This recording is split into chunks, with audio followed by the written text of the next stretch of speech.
The kindest thing anyone has ever done for me. Some losses never fully heal. They just settle like cooled ashes after a fire, leaving behind a quiet emptiness in the heart. That's how my father left us, suddenly, in the summer of 2021. The accident came without warning. No final words. No chance to say goodbye.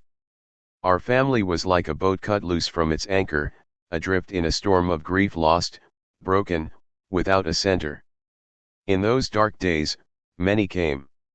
They lit incense, offered condolences, spoke kind words.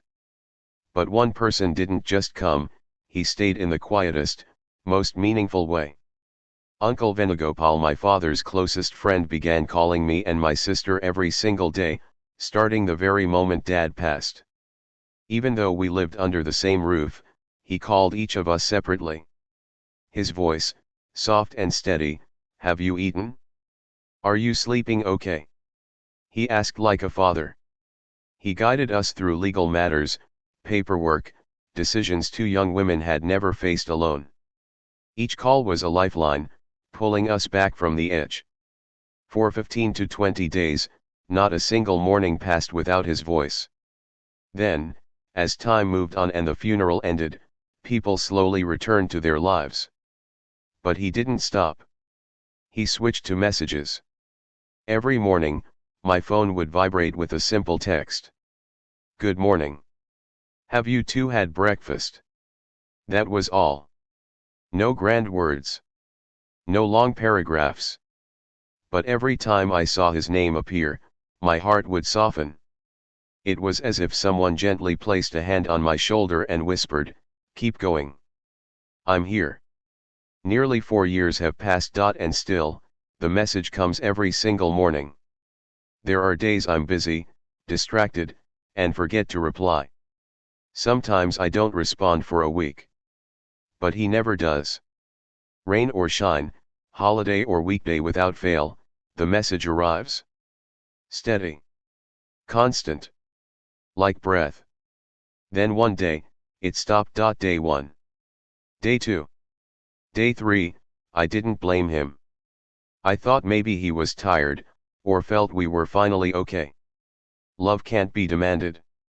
I accepted it. But after 15 days, he called first me, then my sister.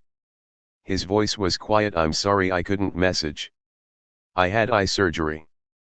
The doctor told me not to use the phone."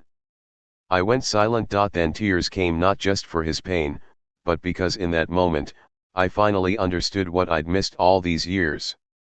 Those good morning messages were never just a habit. They weren't small talk. They were a quiet promise from an old friend, a vow he made to himself: "You're gone, but your daughters, I'll watch over them." He didn't promise with speeches. He promised with every morning he woke up, eyes aching, hands trembling, and still picked up his phone to send one small line: "Good morning." Later, the messages stopped again. This time, I didn't wait. I called. He'd just had another surgery. He was in bed, weak. But when he heard my voice, the first thing he said was, "I'm sorry. I couldn't send the messages." I choked up. How can someone apologize for caring? Uncle Venugopal is not my biological father. But the day my dad left, he chose to become a father in spirit, not through presence, but through consistency. Through a daily message. Through a simple question. Through the heart of a man in his 60s, who still carries the weight of friendship, where love doesn't need to be loud, only lasting. And now, every time my phone lights up, I don't just see a message. I see a friendship that outlived death. I see love that asks for nothing in return. I see a man who didn't give me life, but chose to stand by me in my hardest years. In the end, what was the kindest thing anyone has ever done for me? Not a grand gift. Not a heroic act. But a simple text, sent every morning, small, yet carrying a lifetime of loyalty. A quiet reminder that even though my father is gone, I've never truly been alone.